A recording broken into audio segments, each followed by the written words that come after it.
bien padre. Se aplica la ingeniería y la creatividad. Y la informática, ¿verdad? Sí, de hecho yo soy ingeniero informático.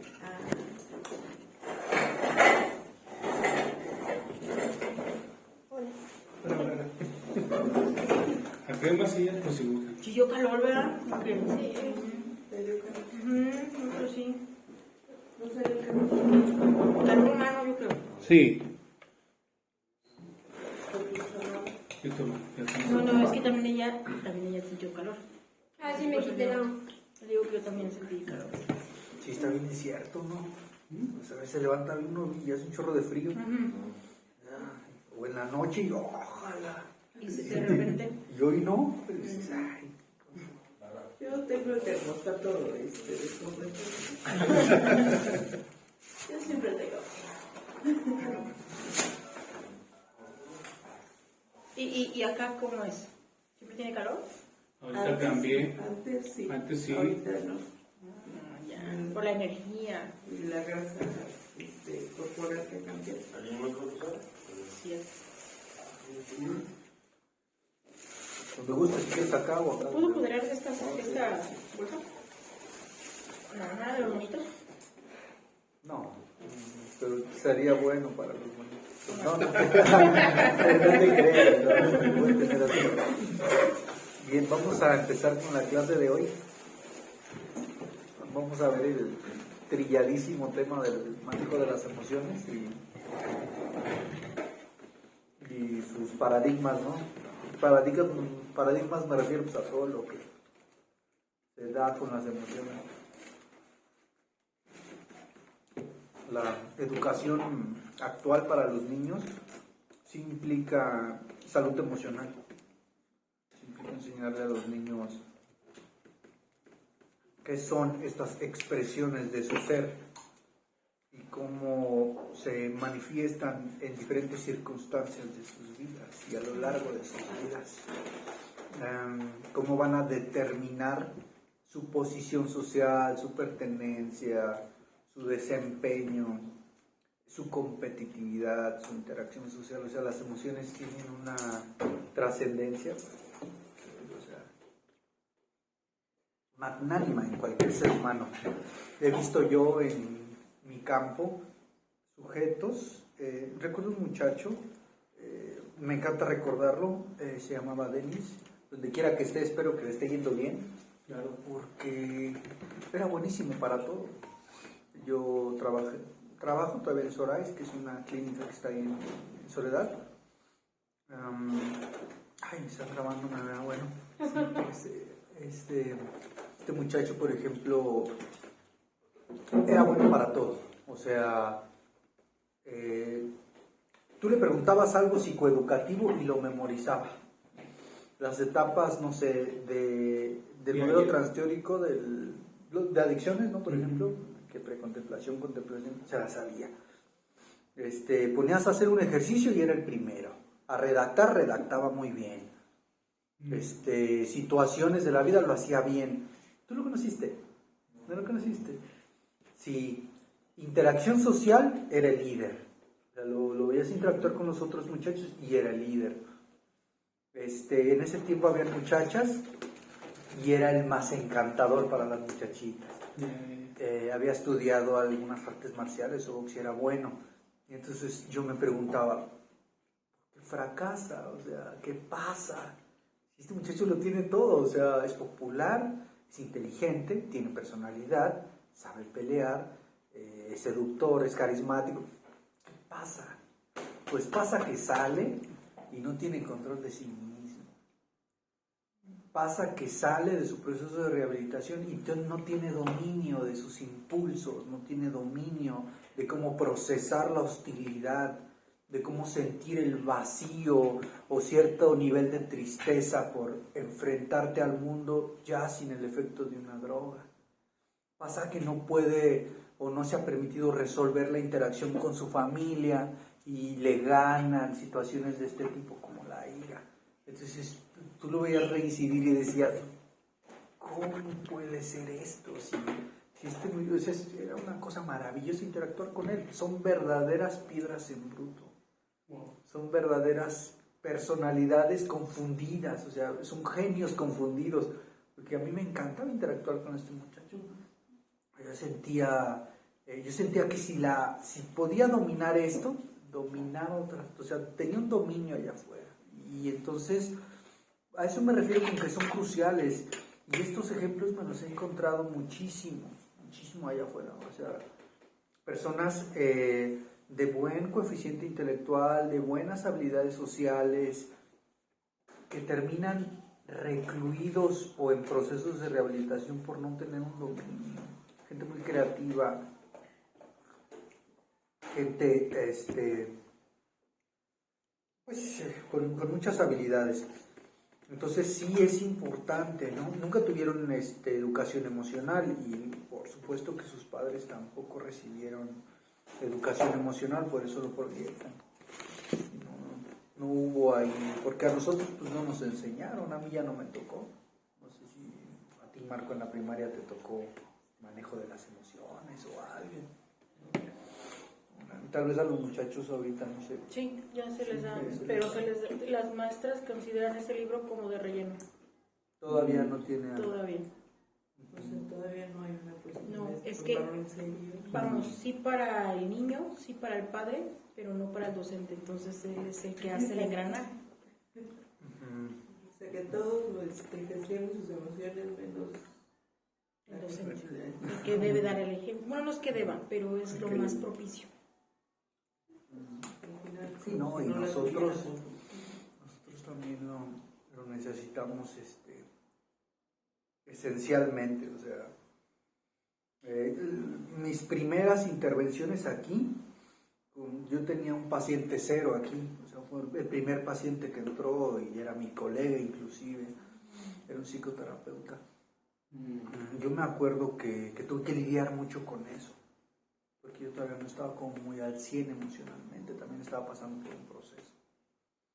Entonces, si uno se deja llevar por las vísceras, o sea, es bien común dejarnos llevar por las emociones. Bien, ¿qué hace la diferencia entre una emoción y un sentimiento? No se sabe en esta clave, ¿no? Emoción y sentimiento, me la copié ahí de una página de internet, ¿no? Tengo entendido que es como la duración, ¿no? ¿La qué? La duración. A ver, ajá. O sea, vamos, que la emoción es algo espontáneo, es algo que no perdura, es una reacción inmediata, y el sentimiento es algo que vas a traer contigo, ya sea positivo, bueno, no positivo, porque en realidad la emoción todas son útiles. Pues eso es lo que puedo decir de la diferencia. Sí, bien. Yo también más o menos así lo entendía, que la emoción es como una reacción, es reactiva, mientras que el sentimiento es más bien algo que ya tiene cierto nivel de intelectualización, ¿no? Así es. El sentimiento, pero estaba pensando en algo. El sentimiento ya es la metacognición, o sea, la identificación de que estás pasando por una emoción. ¿Sí? Isaac va al volante. No sé por qué a Isaac se le activa bien seguido, y más cuando anda de mal humor. En San Luis a todos. Si el taxi a todos a cierta hora, ¿verdad? Si el taxi se le pega, yo ya siento que es algo personal. Sí. Yo ya siento, ¿qué le pasa a este hijo de ti? O sea, ya en mi cabeza ya, o sea, ya vengo así, el sol y no, una cosa bárbara. Si Isaac empieza a decir, los taxistas tienen cierta maestría y habilidad en el volante, entonces para ellos tal vez sea más estratégico pegarse y poderte rebasar. Esto que estás sintiendo pues, es por eso, Isaac, o sea, no pasa nada. Tal vez ahí ya empiezo a observarlo, y eso es lo importante, y ya se convierte en un sentimiento, así más o menos entiendo yo. Si me dejo llevar por esta energía que de pronto es intrusiva, automática, que yo no decido que se exprese, son emociones. Va, son emociones, vienen, pero yo no pedí que fluyeran, ¿no? Nos pasa con muchas personas en muchas situaciones, ¿no? Ahora, empiezan a perder valor para el hombre del siglo XXI. Ya no son tan importantes, ¿sí? Ya no son tan significativas. Por ejemplo, esta es la de la supervivencia, ¿no? Está en la cúspide. ¿Qué vemos aquí? ¿Quién es él? Miedo. Miedo, ¿verdad? ¿Por qué estar en la cúspide? ¿El qué onda? ¿El qué? Sin él no sobrevivimos. Sin él no sobrevivimos, ajá. Acuérdate de las vallas que mataron a Juan, De que las- estaban envenenadas. Sí, sí. Tengo una cosa que decir de eso porque, por ejemplo, yo antes de que me enfermara no tenía miedo. Y de verdad me ponía mucho en riesgo y como no tenía miedo no valoraba la vida. Entonces está muy relacionado con la autodestrucción. ¿Cómo hizo el hombre de las cavernas para sobrevivir? ¿Qué tuvo que hacer? Escucha al tigre o algo así, ten cuidado, porque se nos come. Sí. Muévete. Tiene que ir a buscar alimento. Y al ir a buscar alimento, deja a su pareja vulnerable con el niño recién nacido. Miedo de que llegue otro hombre, miedo de que llegue un tigre, miedo de que se incendie la cueva. Y al salir, sale con la lanza y escucha el sonido de unas hojas. Inmediatamente lo hace voltear con la lanza y con fuerza, empuñando, ¿sí? Y le permite estar alerta. Sistema de alerta primario se llama un mecanismo que tenemos en el cerebro y que nos permite estar atentos a todo lo que se viene. Es el que procesa el miedo, el sistema de alerta primario. Cuando vivíamos en las cavernas, cuando vivíamos en tribus, cuando no habían leyes y cuando no había un lugar donde poder ir a denunciar alguna situación que estaba fuera de nuestro control, vivíamos, este era el que nos impulsaba, este era el que nos llevaba. Sí, ahorita ya hay. Por ejemplo, yo creo que ahorita el miedo nos ayuda a tener más precaución en cuidarnos cuando estamos solas y caminamos. Por ejemplo, en la calle, si no tuviéramos miedo, a lo mejor no vendríamos alerta o preparadas con algo, volteando para todos lados, porque si no hubiera miedo, pues no tendríamos este sentimiento de supervivencia y eso muchas veces ha hecho la diferencia entre que pase o no pase algo. Sí. Completamente de Cambiar acuerdo. de esquina, de ir al otro lado, todo eso. Sí. Yo me saco un poco del tema porque nos impide un poco el aprendizaje. ¿Cómo? Nos impide un poco el aprendizaje. Sí, nubla ciertas áreas. Sí, ahorita voy a ese ejemplo, ¿no? Quisiera como complementar el ejemplo de la compañera Rocío. Rocío. Sí, me está acordando de cómo. Ajá. Bien. Por ejemplo, las observaciones, ¿no? De las psicólogas que han trabajado aquí, ¿no? La primera psicóloga traía 2 celulares en su maleta y traía un taser, ¿se les dice? Sí. Y un gas lacrimógeno. Y salía, ella venía a talleres por la mañana, pero bueno, jamás pensamos que fuese una exageración, porque es a partir de sus experiencias con Ella vive en zona centro y siempre ha sido una muchacha muy autónoma. Entonces, posiblemente en su autonomía, en la expresión de su libertad, algún individuo quiso acosarla, quiso asaltarla, quiso lastimarla. La psicóloga que viene a las 7, viene a los jueves, es como más relajada y ahí viene caminando así con su trajecillo, ahí su chamarra y así, no manches, ten cuidado, o sea, es peligroso. Y ella, no pasa nada, todo bien. Y yo, segura, sí. Lo que hacemos por lo general es pues que tome el taxi aquí. Nunca la dejamos ir sola, nunca.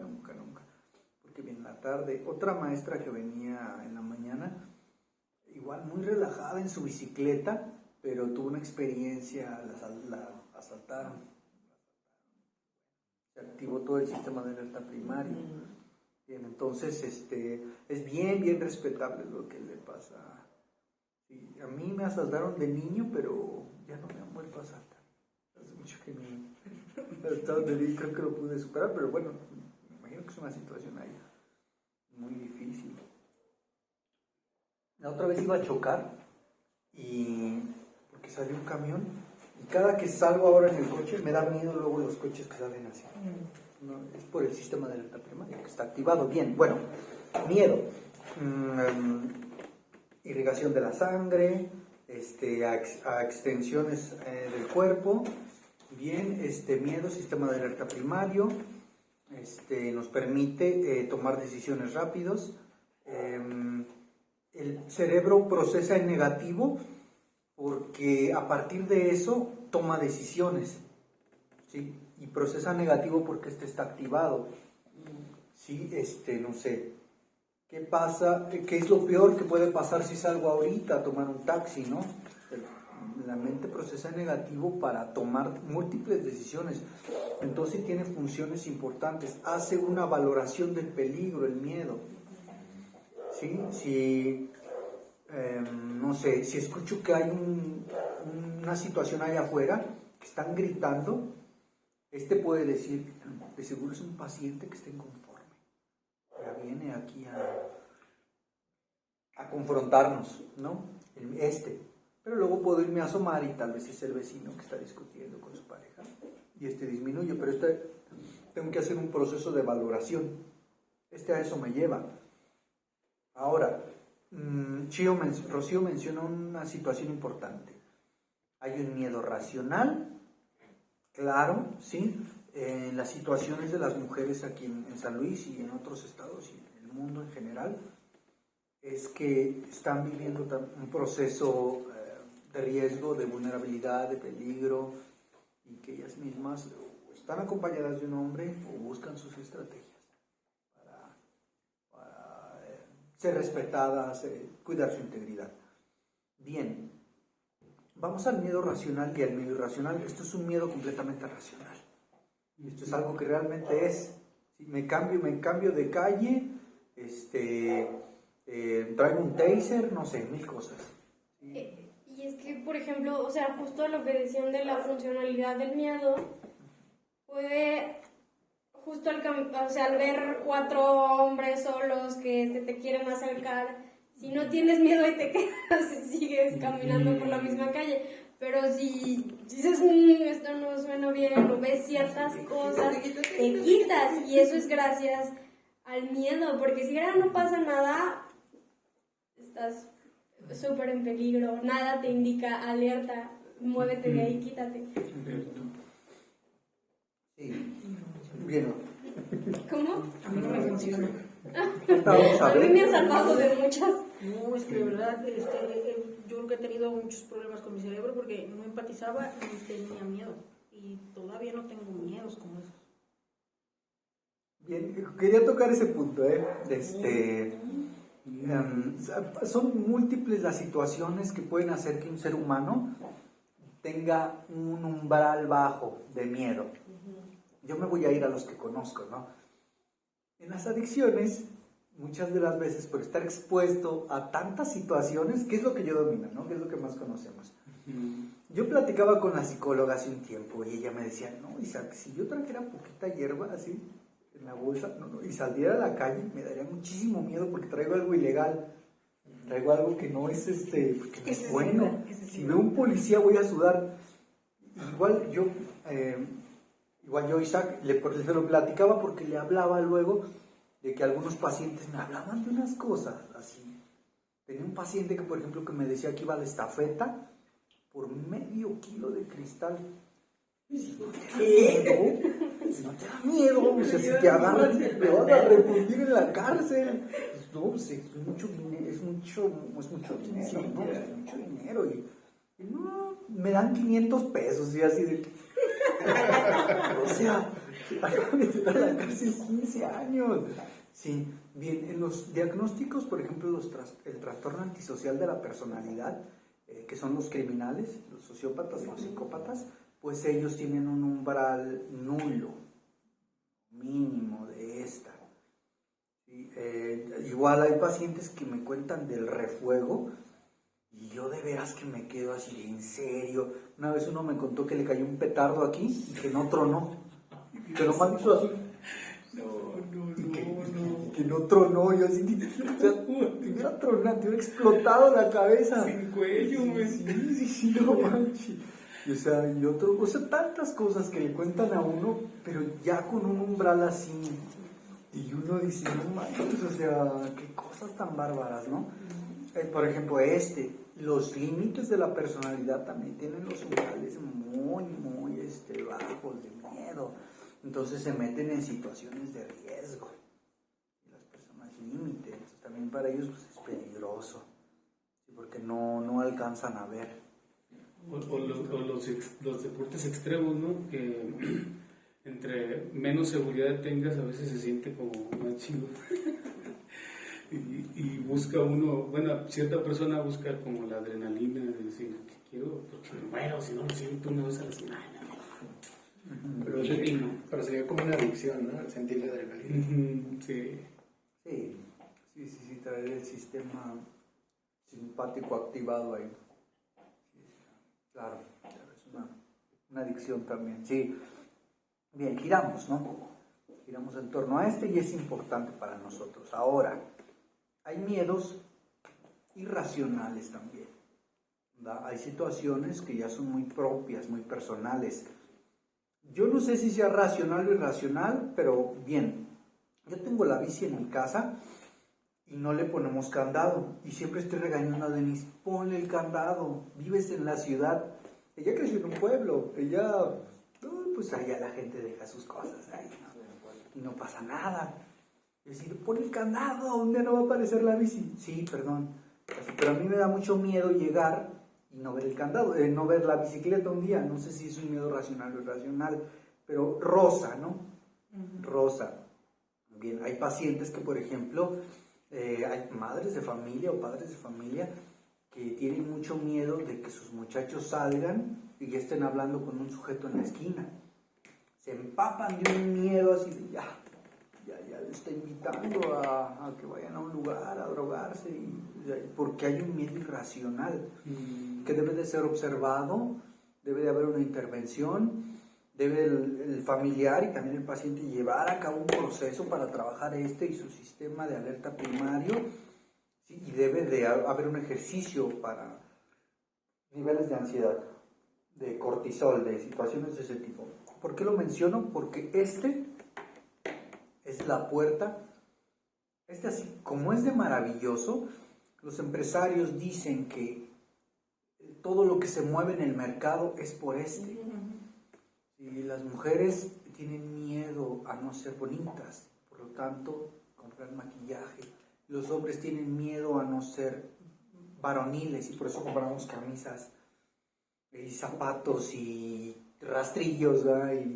Y entonces se gira en torno a eso. Es una cosa maravillosa.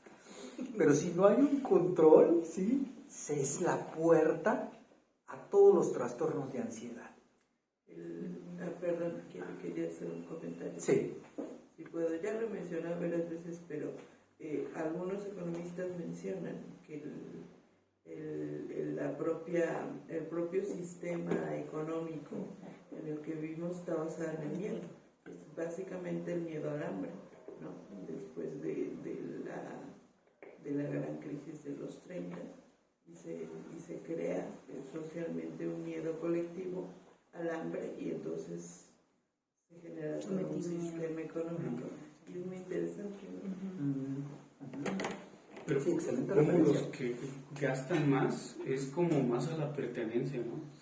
Sí hay hambre, yo estoy completamente seguro que hay hambre, pero hay gente que no come por pertenecer a cierto estatus que no pertenece, y por aparentar, neta, que se mueren de hambre. Sí. Neta, no traen, o sea, no te preguntan poco de qué. Y así, y con ropa de marca Y deudas. Y deudas al por mayor, ¿no? Pero comiendo tortas de sopa y un celular de 40 Un mil iPhone. pesos. Sí, ahí se detona un sinfín de fenómenos. Por esto, ¿no? Bien, la puerta a los trastornos de ansiedad. ¿Qué trastornos existen? Pues existe la ansiedad generalizada, el trastorno obsesivo-compulsivo, el trastorno obsesivo-compulsivo de la personalidad, el panic attack, o sea, existen muchos trastornos, la fobia social, las fobias específicas. Sí, existen muchos diagnósticos que tienen que ver con la ansiedad. ¿Va? Y, pues bueno, son comunes, ¿sí? Son comunes en el área en la que yo estoy, niveles de ansiedad, así que la persona tenga ansiedad. ¿Sí? Una buena referencia es observar a nuestros cuidadores, cómo ellos ven el mundo, ¿sí? Cómo ellos ven el mundo. Mi padre, no sé, yo tengo una imagen de mi padre leyendo el periódico siempre y diciéndome, cuídate mucho, cuídate mucho, cuidado cuando salgas, porque mira, a de aquí le pasó no sé qué y nada más iba en la calle y le tocó. Entonces ten cuidado, yo tengo mucho esa imagen.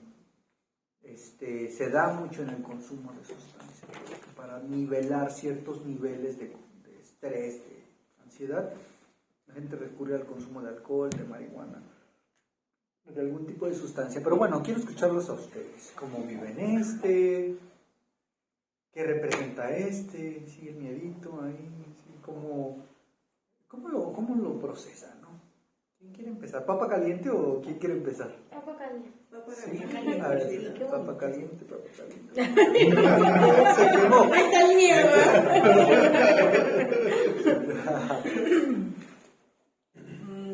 Bueno, ahorita que decías miedos racionales e irracionales, yo creo que he tenido los dos.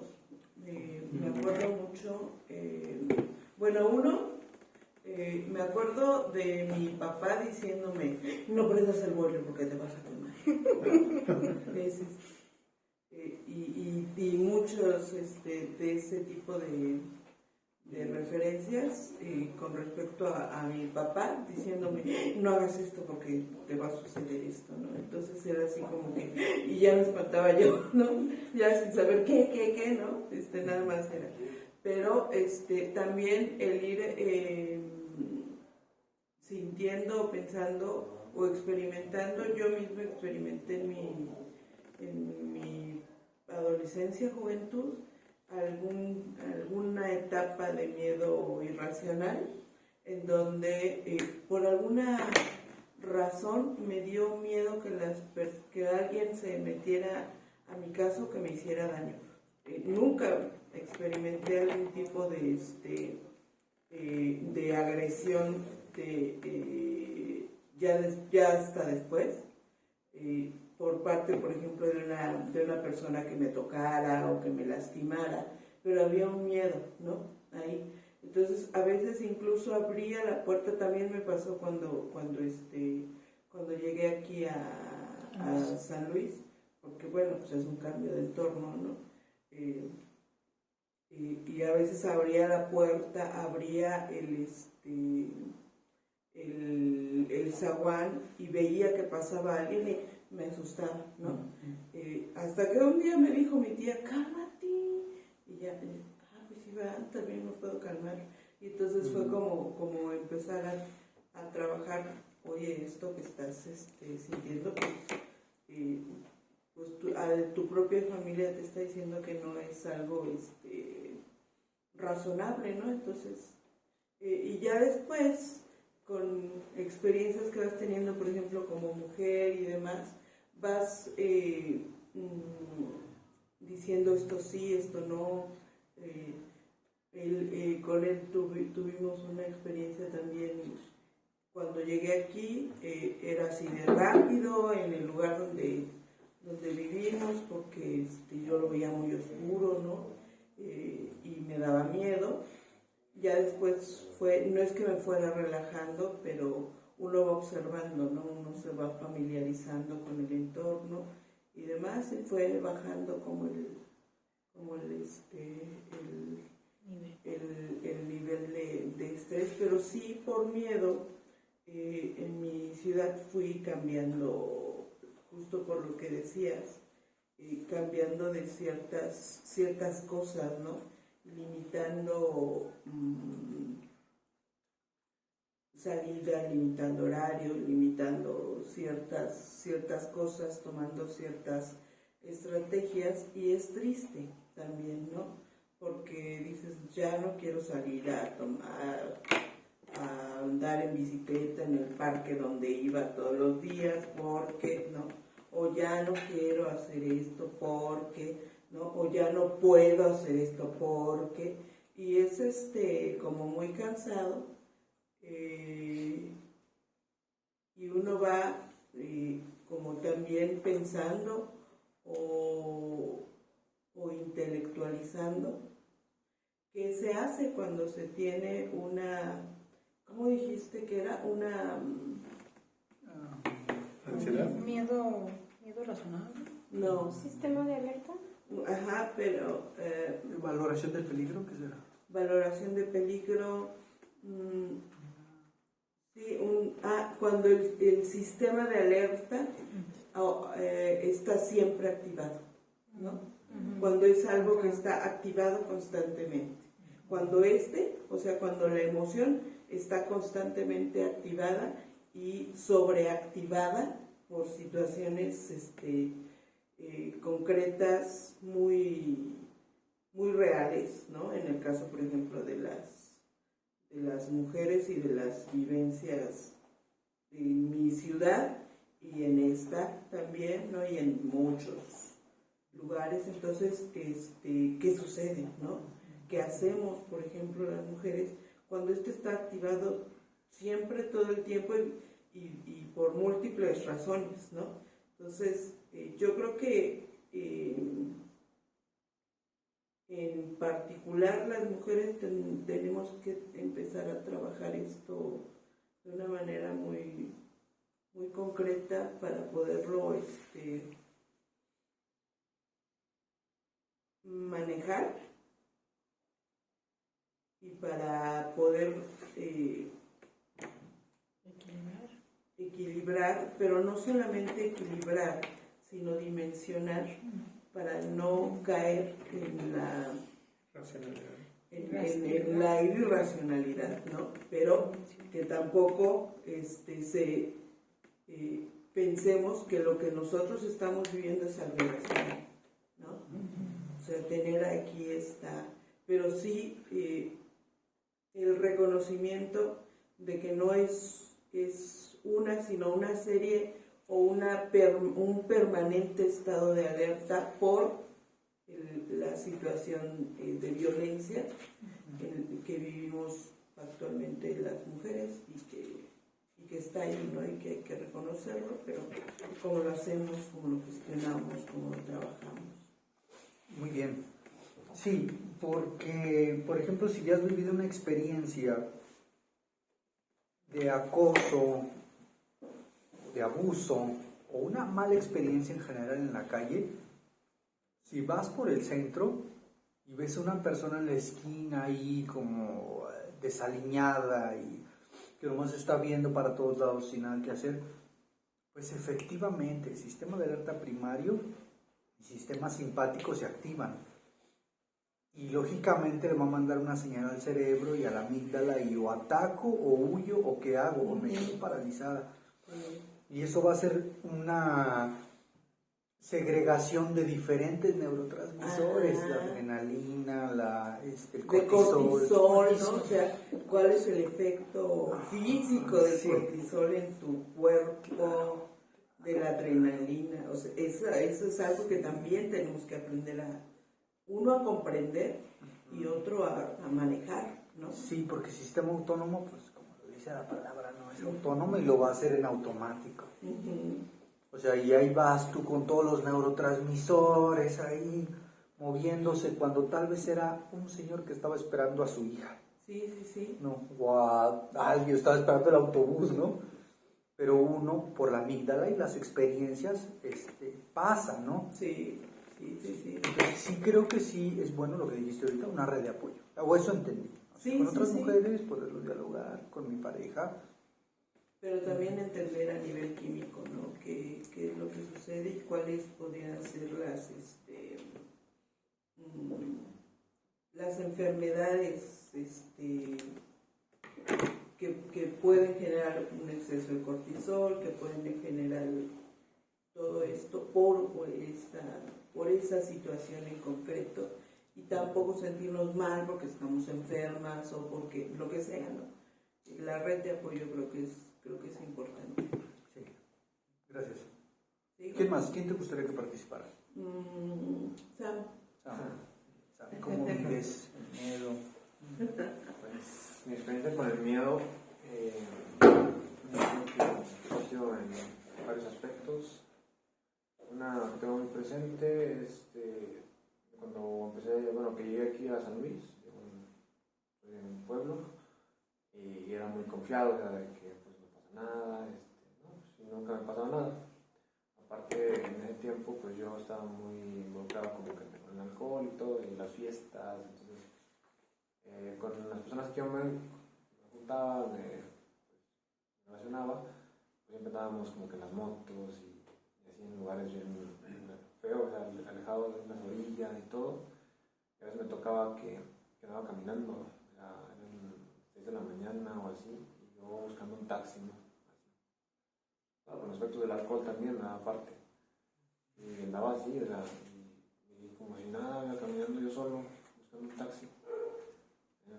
No sé, en las piedras, por ahí, o sea, lugares que ahorita digo que no haciendo, ¿no? Yo así, o sea, me tuvo que pasar algo, por pues ya eso de experiencia de me saltaron ahí por mi casa, y ahí empecé como que eso, ¿no? Pero fue mucho después. Realmente en ese tiempo no me pasó nada, pero ya después estaban ahí llegando a mi casa, era bien confiado, caminando sobre el centro, toda la calle de Independencia, y ya casi para llegar a mi casa, pues ahí me interceptaron y así, por bien confiado, pues no reaccioné, pues activó mi alerta, vi los chavillos como que estaban ahí, yo iban haciendo, no sé, nunca me pasó por la cabeza que me van a saltar, entonces ya cuando reaccioné, ya los tenía aquí con la pistola y un cuchillo y todo, entonces, y ahí entonces me empezó a crear ese miedo cuando veo a una persona así como dicen, ya por el simple hecho de la vestimenta, de cómo camina, ya me paralizo, entonces me activo así como que a veces que me paralizo y otras veces que me activo, ¿no? Entonces, y las esquinas, nunca, en la noche desde una esquina como que guardo cierta distancia para poder, digamos, alcanzar a correr o algo. Y bueno, esa es una. La otra, bueno, yo he visto, bueno, en mi caso, personas que tienen miedo a ciertas cosas como que son muy, ¿cómo decir? Como por lo que ven en la televisión, ¿no? O sea, como que es fantasma y todo eso, ¿no? Y yo como mi experiencia de cuando estaba chavito, pues siempre andaba pues, allá en el rancho, ¿no? Caminando solo a muy altas horas de la noche, pasando por lugares bien oscuros, ya horribles, y así. Me tocaba a veces, pues, venir caminando desde la sierra donde tenemos como que ganado y caminar como 1 hora, hora y media, solo una noche, lloviendo, con 7 años de edad. Escuchaba a los coyotes aullar aquí a un lado. Y yo venía así como que, tranquilo. Y entre otras cosas ya pasaba como que escuchaba muchas leyendas, ¿no? Ahí también, y como que con el tiempo se me fue quitando como que todo eso de acá, ¿no? De que todo eso era mental. Y ahorita me preguntan, ¿no te da miedo, por ejemplo, en la casa donde vivo allá en Venado? Pues yo vivo solo, y me dicen, ¿no te da miedo ahí? O sea, cosillas así, ¿no? Y se me hace muy irracional eso, ¿no? Digo, pues, ¿para qué voy a tener miedo, no? Pues, muy encerrado y todo, ¿no? Y eso como tipo de cosas. Y son como que los más representativos en cuestión a mi experiencia con el miedo. Genial, bien, buenas experiencias, gracias. Uno más, pero quisiera que, no sé, alguien levantara la mano y dijera, yo participo con el miedo, antes de pasar a la que sigue. ¿Qué estás haciendo? A ver. Bueno. Venga. Bueno, pues para mí el miedo, ¿cómo lo podría decir? Es muy manipulable. Porque fíjate, yo, por mi trastorno que tengo de fobia social, siempre viví con mucho miedo a hablar ante la gente, así en las clases, a exponer sí, en el tecnológico. Ya ahí ya no podía esconderme porque ahí las clases las tenía que exponer uno, no como otro. Yo hago el trabajo y siempre viví así temeroso de eso. Entonces, hasta mis 44 años llego a Cleveland y me tengo que subir a la tablita, a la tribuna, y empiezo a hablar poco a poco, y digo, 44 años de mi vida, y hasta ahorita puedo hablar, y no fue tan difícil. Entonces, digo, no, hombre, me perdí de un chorro de cosas, de muchas cosas que hasta ganas de llorar me dan. Pero también, digo, el miedo es manipulable porque tenerle miedo a hablar así ante la gente. Pero pues bueno, de otra forma, de otro lado, cuando era escolta, entonces ahí tenía que yo tener miedo a cuidar a los principales, pero no. Todo eso nos manipulaba la cabeza, o lo trabajamos para que el principal estuviera bien y no dañaran a él. Si era cuestión de atravesar, ¿no?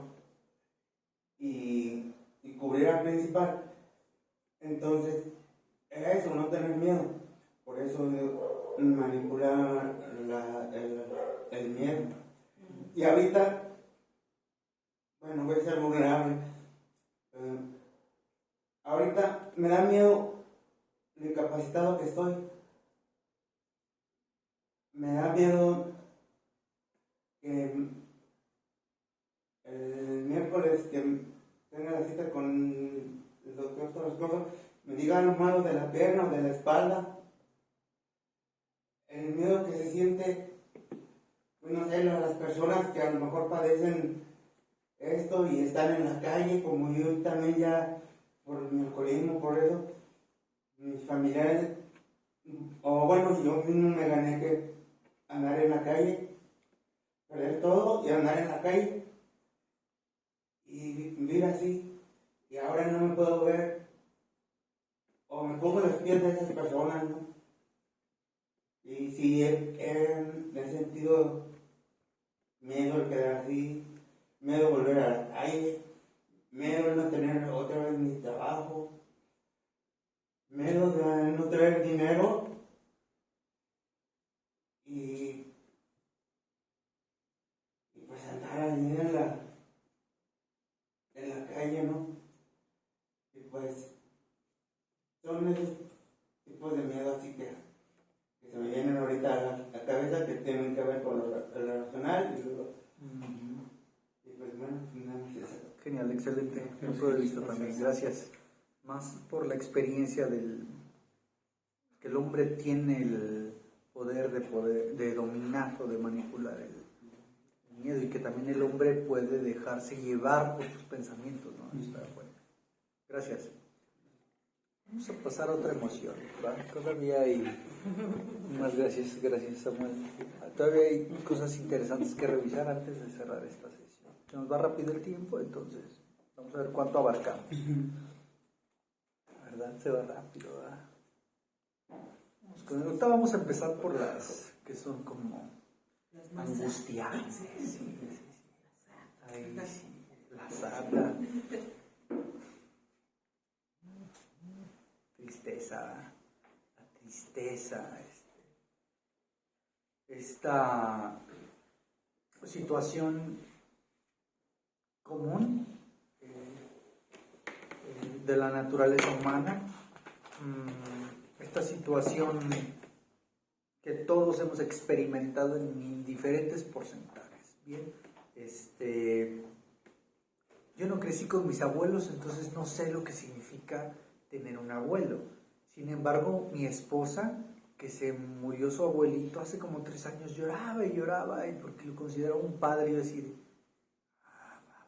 no lo entendía muy bien, ¿sí? Sin embargo, hay otras cosas que sí me han llenado de esto, ¿no? O las he escuchado en pacientes, ¿sí? Situaciones desde perder un hijo, perder una extremidad, un trabajo, una propiedad, o sea, esto lleva al individuo a procesar todo eso. Entonces, vamos por claves, ¿no? El origen de la depresión es una pérdida real o simbólica, no patológica, no procesada, no solucionada. Así, el origen de la depresión es una pérdida real o simbólica, ¿sí? ¿Cómo dije? No procesada, sí, no solucionada. No solucionada, vamos a dejarlo así. Para no caer en, no decirle crónica o patológica, no solucionada. Sino resuelta. ¿Va? Sí, es el origen, pues, de la depresión. ¿Sí? Hay algo ahí en la persona que está deprimida. ¿Sí? El clínico que está haciendo una intervención con alguien que está deprimido, de las primeras cosas que se pregunta es, ¿qué perdió? ¿Qué fue lo que perdió?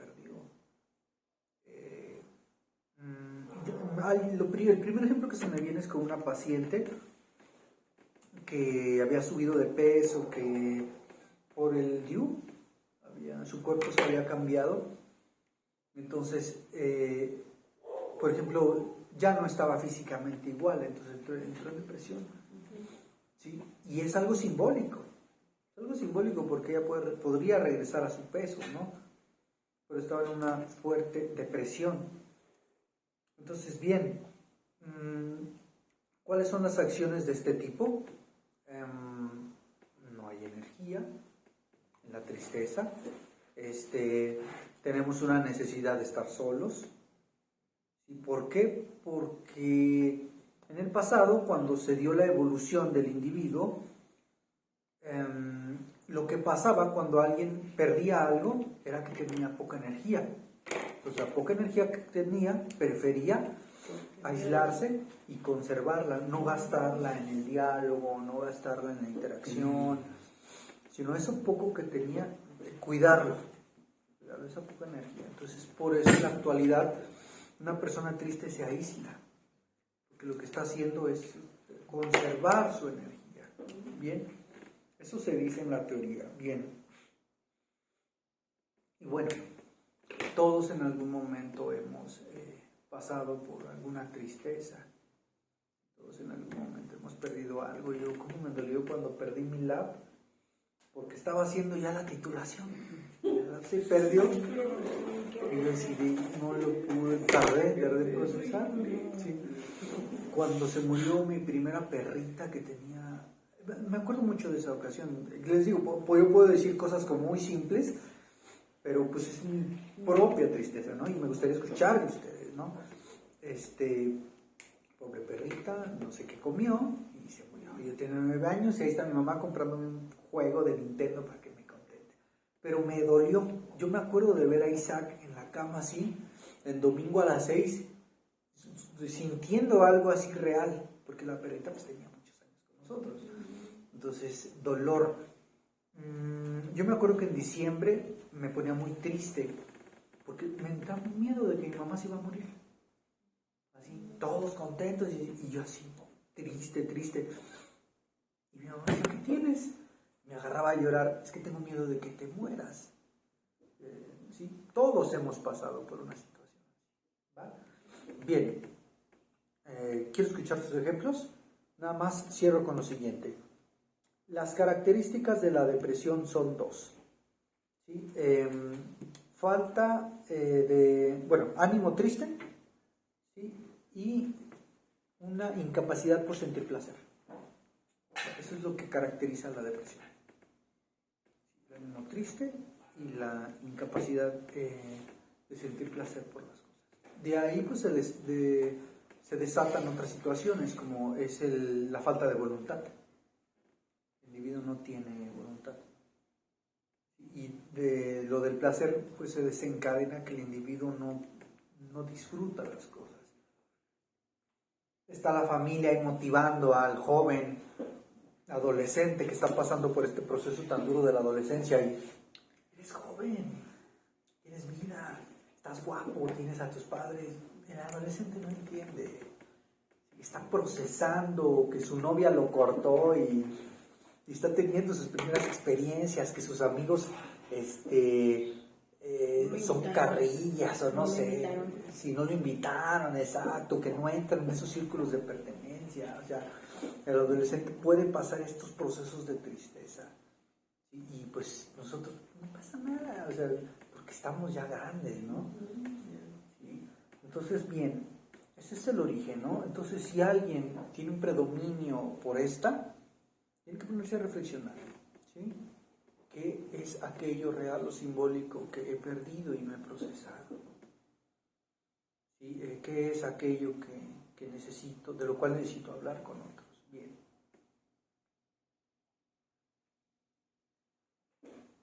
Bueno, yo rapidito, hubo una vez que, yo creo, bueno, a mí lo que me dolía era la pérdida de tiempo. Decía, hubo una vez que, bueno, tuve una pareja y toda mi pata de dignidad estaba en la pareja.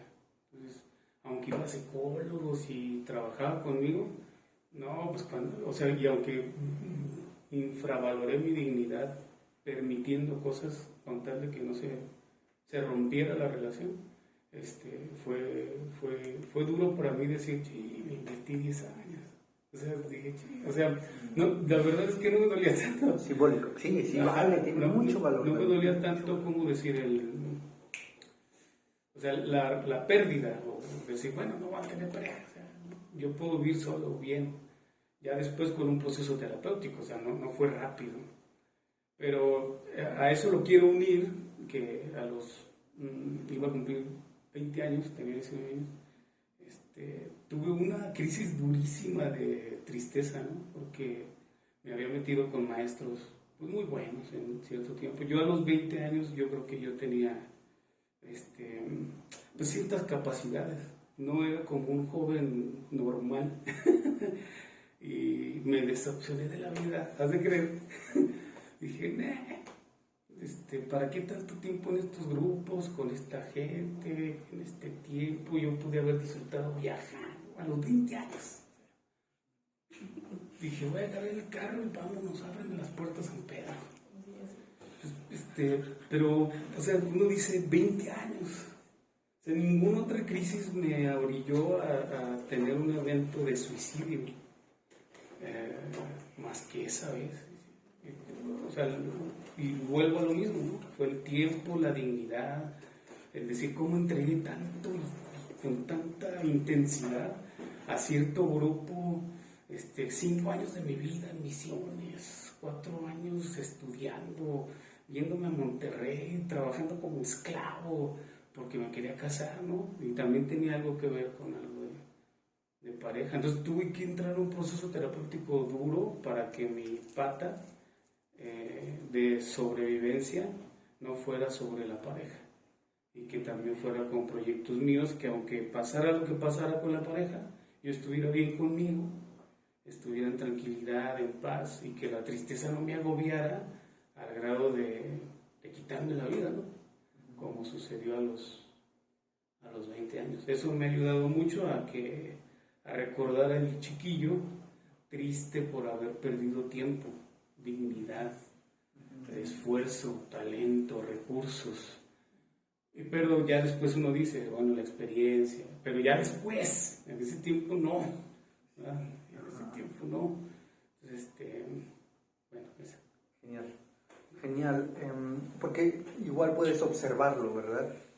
y observas y ves que su emoción es real, es genuina, es intensa. Y el adulto de ahora pues, puede como procesar. ¿Y cómo va? ¿Está Sí, resuelto? se necesita como un proceso duro de trabajo porque he entrado, por ejemplo, ya no me da miedo sentir vergüenza, ya no me da miedo abrirme, antes me daba mucho miedo, ya no me da miedo decir la verdad y no ocultarme mentiras, porque creo que la mentira para mí es como era, bueno, todavía está latente, pero es como guardarte, decir estoy bien, no me pasa nada, todo el mundo me parece bien, nadie me cae mal, y estoy mintiendo, o sea, me estoy engañando a mí mismo en ciertas ocasiones. No digo que no lo alcance, o sea, a veces por gracia lo alcanzo, pero regularmente estoy mintiendo.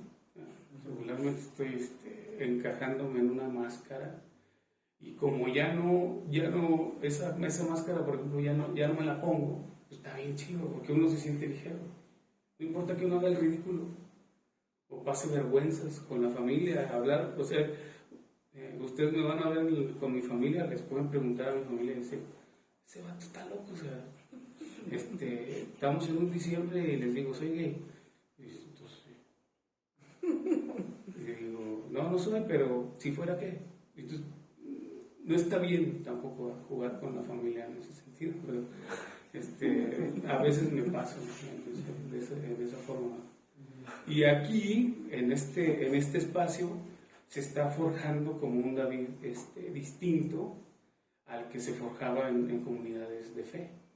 Ya puedo trabajar otras áreas, otras formas. Ya no me siento culpable por hacer ciertas cosas. Tampoco, pero, o sea, cuidando la integridad, ¿no? Tampoco bañado. Claro. Y la mentira para mí fue como el principal, ¿cómo se dirá? Carga que me quité. O sea, o sea, es vivir ligero. Y es hablarse con verdad a uno y decir, estoy triste por esto, estoy enojado por esto. Y trabajarlo en ciertas áreas. Genial, brother. Gracias. Ahí voy. Muy bien. ¿Qué te gustaría escuchar? Y quiera, no me da pena. Y quiera.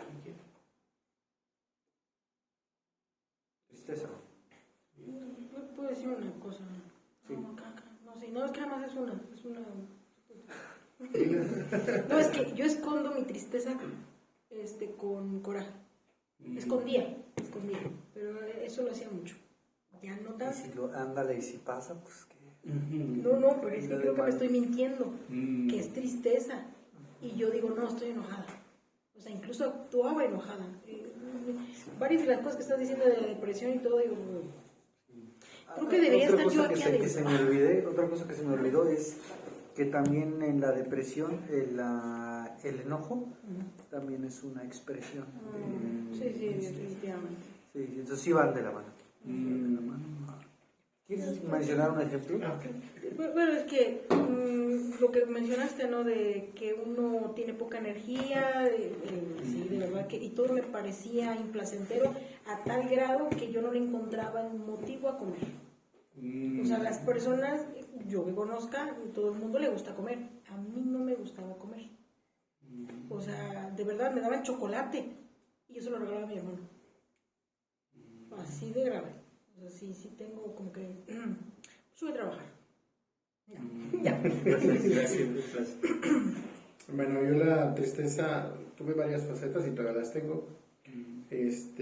Cuando era de la secundaria y parte de la prepa, principalmente la secundaria, la aceptación me daba, al no ser aceptado dentro del grupo me daba mucha tristeza.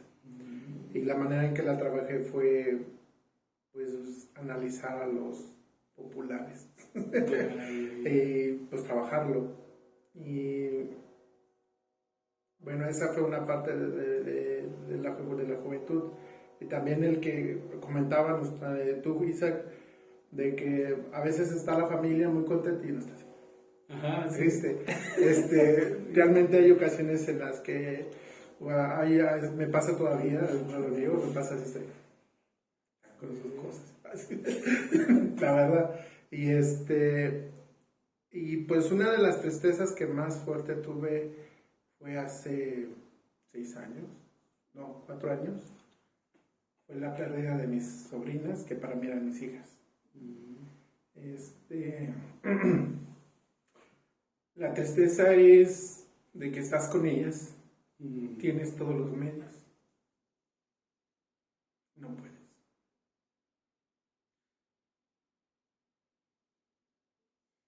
El verlas partir. Las dos mueren el mismo día. Y recordarlas me da mucho. ¿Qué les pasó, Miguel? Empezaron con gripa.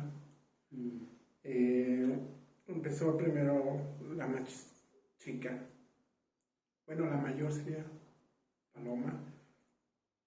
De hecho fue en diciembre, empezó en enero y recayó. Y eran gemelas. Y duraron un mes. Fallecen el día 1 de febrero. Yo recuerdo que con mucha tristeza estaban entubadas las dos. Le digo a Paloma, hija, no te preocupes, si quieres vete, estamos bien. A las 8 horas me piden un medicamento, pues voy y lo busco, no había en toda la República. Por azares del destino encontré en Prados. Para eso yo tenía mucho miedo de ir para allá en ese entonces. Y fue uno de los miedos que tuve que enfrentar porque eran las 3 de la mañana y tuve que tocar en una casa muy, muy, muy deshabitada.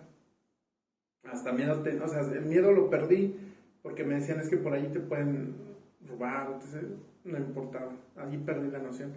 Entonces fallecen las niñas, una fallece a las 3 de la mañana, a las 5 de la mañana, 10 horas después fallece la otra. Entonces, la verdad yo mi tristeza la oculté mucho. Duré mucho tiempo con tristeza y mostrando que soy el fuerte de la casa. Recaigo. En un momento recaigo, en ese momento también perdí una relación, pero no me importaba más la relación, yo estaba más enfocada en las niñas. Caigo, o sea, yo también cuando me dicen, ¿sabes qué? Vas a morir, tienes un 5% de vivir. Yo dije, no, o sea, me decían y yo no reaccionaba, yo me estaba dejando morir. Entonces, me dicen los doctores, ya te salvamos. No le hallaba sentido.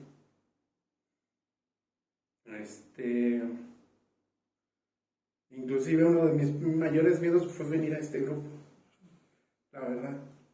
Recuerdo que me invitó a Londra, no te puedo invitar porque tengo que avisar. Ok. Yo, ay, qué bueno, no quiero ir. Pero sí, mi mayor manera de trabajar el miedo, la más fuerte fue la de las niñas. He tenido muchos miedos de que, me van a saltar en la esquina. Anduve con malas compañías y miraba el miedo, pero ahí andaba. Pero la más fuerte fue esa. Y pues se sigue trabajando. Hace poquito fue su aniversario y se me hizo muy raro que no me acordara. Recuerdo ese día que despierto y le digo, me llega un mensaje de mi hermano porque trabajo con él, me dice, Miguel, ¿vas a ir con las niñas? Dije, ¿por qué? Y en eso recuerdo, es primero, eso. Dije, voy a la casa de mis padres. Digo, no voy a ir, pero no porque no quisiera, simplemente porque estaba tranquilo. Y le comento a Londra, le digo, no voy a ir a trabajar. Mi hermana tampoco fue. Nomás fue mi hermana que también trabaja con nosotros y dije, no, yo no voy. Y posteriormente, siempre las llevo, en recuerdo. Antes era más pegable, pero ahorita el recordarlas pega. Uno de mis mayores miedos, otro de mis miedos que me pasó hace poquito, fui a recoger un material y estaban jugando los niños. Me salió una chiquitilla corriendo y yo acelerándole y dije, ay, no manches. Y tanto fue el miedo que ya no quise manejar un rato. Me quedé parado allí pasmado unos 20 minutos. Me tuve que tranquilizar, pensar en qué voy a hacer, pero aún así, ahí está, o sea, existe el miedo, pero ahora es con una de alerta del miedo, de, tengo que fijarme quién está o eso, porque uno llega a un punto donde hace las cosas ya muy mecánicas, automáticamente, que no percibe ese miedo, esas alertas. Entonces, esa es la manera en que yo las he vivido. Y pues todavía las sigo viviendo, muchas de una manera u otra, pero las más significativas se podría decir que hace después. Gracias, Miguel, que te permitas contarnos esta experiencia. Sí, es una experiencia de mucho valor, Sí. mucho valor, muy genuina para todos nosotros. Creo que nos transmites muchísimo. Sí. Te agradezco mucho, ¿eh? Gracias. Así como David menciona, yo creo que tú también estás en un nuevo desarrollo, con intenciones nuevas de trabajar otras áreas. Muchas gracias. Bien, ¿qué hacemos? ¿Continuamos? ¿Cerramos? ¿Escuchamos a Chío? ¿Bien? ¿Va? ¿Cerramos con Chío? Sí, va. Ay, están muy... Los veo como con mucho cariño, porque pues me recuerdan como a toda mi corta historia de vida. Por ejemplo, pues yo creo que yo puedo conectar muy fácilmente con la tristeza. Es un lugar de muy fácil acceso para mí. Con la mía y con la de otra persona. Si el otro llora, yo también me voy a poner a llorar. ¿Eres empática? Pues yo creo que sí. Y con la tristeza y con la alegría, también con la alegría de otra persona. Son como las que más... Y justo también quería hablar del miedo, pero no lo voy a hacer, porque sé que... porque también ha estado como... Hasta me sorprendo de no estar un poco más paralizada para la cantidad de miedos que tenía desde que era una niña y de cómo se han ido como derribando. Menciónalo. Están bien asociados. O sea, la ansiedad y la tristeza es bien común. Seré breve. Es que sí es muy bonito, como que los quiero mucho. Es cierto, queremos unos de Porque, o sea, por ejemplo, yo creo que este es como el que menos me identificó, pero pues me ayuda, por ejemplo, que cuando la caca o algo huele feo, o no me quiero comer algo podrido, me ayuda. Pero es como, también estoy orgullosa de no ser tan picky, porque me hace ser muy adaptativa. O sea, puedo dormir en tierra y estar en lugares, o sea, porque eso me hace como estar todo terreno. Entonces, pero también me sirve. Y luego, pues, o sea, claro que soy enojona a veces y sobre todo en defender lo que considero que hay que defender y sacar cuando hay que hacerlo, ahora más que antes, pero siempre, mi mamá tiene mucho de eso. Pero a mí me decían que yo me iba aquí y yo tenía que llegar aquí. Que yo para todo me iba a este lugar. Me hacían algo y en lugar de ponerme así para defenderme, yo me ponía así. Y entonces era como, tienes que llegar aquí. Y yo no llegaba aquí, llegaba aquí. Y ahora estoy también en otro momento muy bonito, que a veces ha sido bastante bueno cuando, ya, como una aceleradita y ya, como cuando uno va manejando y luego ya no, para poner ciertos límites en la vida y para que hay cosas que uno tiene que creer de sí mismo. Entonces, bueno, pero estos son como mis más, estos tres. Aquí pues mucho, y creo que también la tristeza, pues obviamente en las relaciones personales, en los dolores con interacciones, Estoy muy contenta porque había una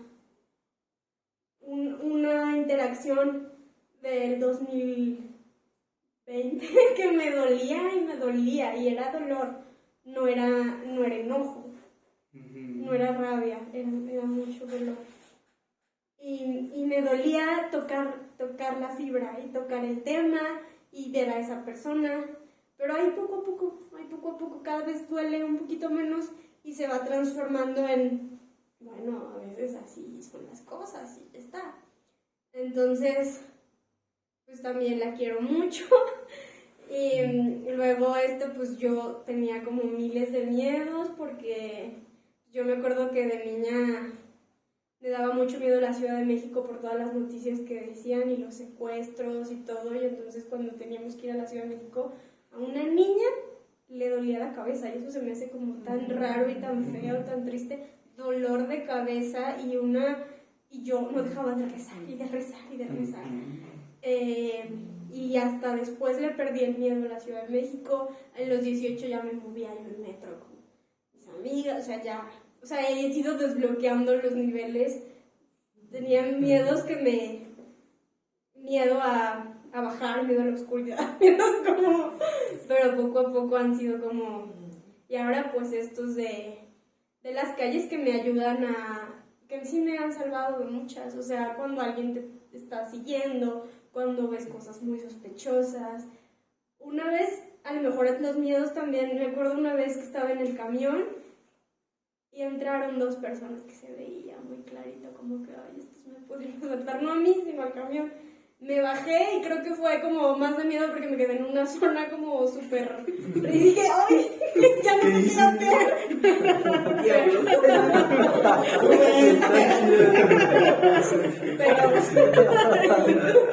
pero sí es como, pues, también súper fuerte.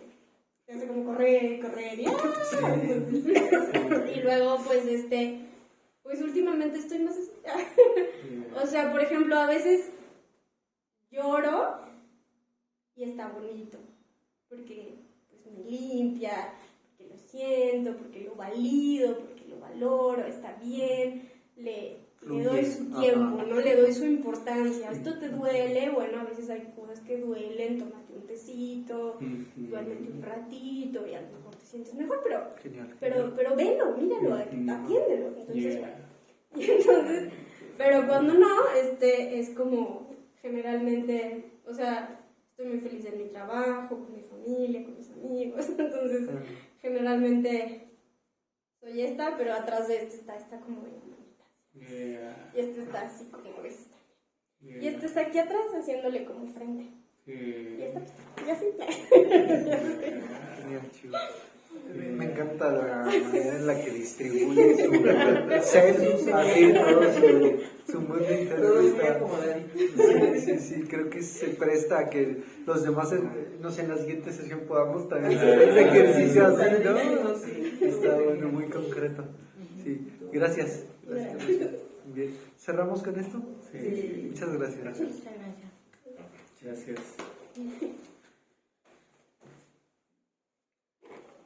Pues cerramos. Sí. Muchas gracias. Yo creo que fue un tiempo muy lindo en el que hubo pues como oportunidad de expresar y de decir, y me encantan esos momentos. Sí, yo no sé cómo hacer para conseguirlos, pero sí. Pero son abrazables. Yo los quiero, exacto, porque son abrazables y porque además la emoción se vuelve tangible, ¿no? Sí. Entonces Exacto. esa es la función Es que también. sí, yo he hecho cosas así, pero no así Ajá, o sea, con de otras cosas, ¿no? Entonces eso está perfecto. ¿no? Que se Es sienta más tangible. abrazable, que puedes abrazar todos, entonces La foto. Le voy a tomar. Yo te ayudo. Sí. Nunca lo había pensado. están hermosos.